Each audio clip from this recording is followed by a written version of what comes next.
საქართველოს ბანკი და მისი საქველმოქმედო ფონდი სიცოცხლისხე ერთად ვზრუნავთ სოციალური საკითხების მოგვარებაზე, შშმ პირთა ცხოვრების გაუმჯობესებაზე, განათლების ხელშეწყობასა და ეკოლოგიაზე. სოციალური საკითხების მოგვარების მიზნით გაიხსნა 4 სოციალური საწარმო: წნელის ხელნაკეთი ნივთებისა და ავეჯის სახელოსნო წნული კასპში, სოციალური ბლექსი ჰოსტელი ბათუმში, კერამიკის სახელოსნო ამფორეა თბილისში და ჭკვიანი გემო საგანმანათლებლო აქტივობის სივრცე საცხობი წნორში. სოციალური მეწარმეობის მხარდაჭერა კვლავ გრძელდება. დაფინანსდა ინოვაციური და განვითარებაზე ორიენტირებული პროექტები. ერთ-ერთი მათგანია პოპულარული ინტელექტუალური პლატფორმა TEDx თბილისი.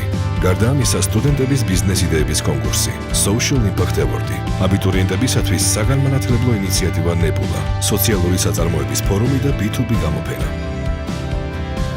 შშმ პირთა ცხოვრების გაუმჯობესების მიზნით 50-მ შშმ პირს გადაეცა გადაადგილებისთვის აუცილებელი ეტლები. უსინათლო პირთათვის საქართველოს ბანკის სერვის ცენტრში დაიგო ტაქტილური ბილიკი. 11 სერვის ცენტრი აღიჭურვა პანდუსით. გაიმართა ტრადიციული საბავშვო ინკლუზიური ღონისძიება.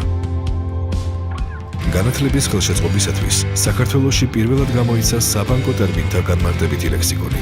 დაფინანსდა საქართველოს ბანკის უნივერსიტეტის 45 სტუდენტის სწავლა. ამერიკის შეერთებულ შტატებში სასწავლებლად ფულბრაიტის სამაგისტრო პროგრამით 2 სტუდენტი გაემგზავრა. 3 სტუდენტი კი ჩივნიგის სასტიპენდიო პროგრამით დიდ ბრიტანეთში მიიღებს განათლებას.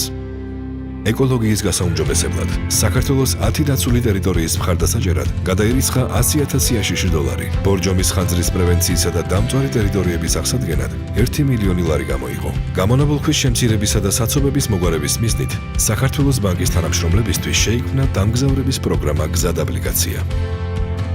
ხელმოქმედების მხარდაჭერის და უანგაროდ დახმარებისათვის შეიქმნა ონლაინ პლატფორმა Donate-G. შემოწირული ნივთების ადრესატამდე მიტანისა და თანხის საკომისიოს გარეშე გადარიცხვის მარტივი შესაძლებლობა.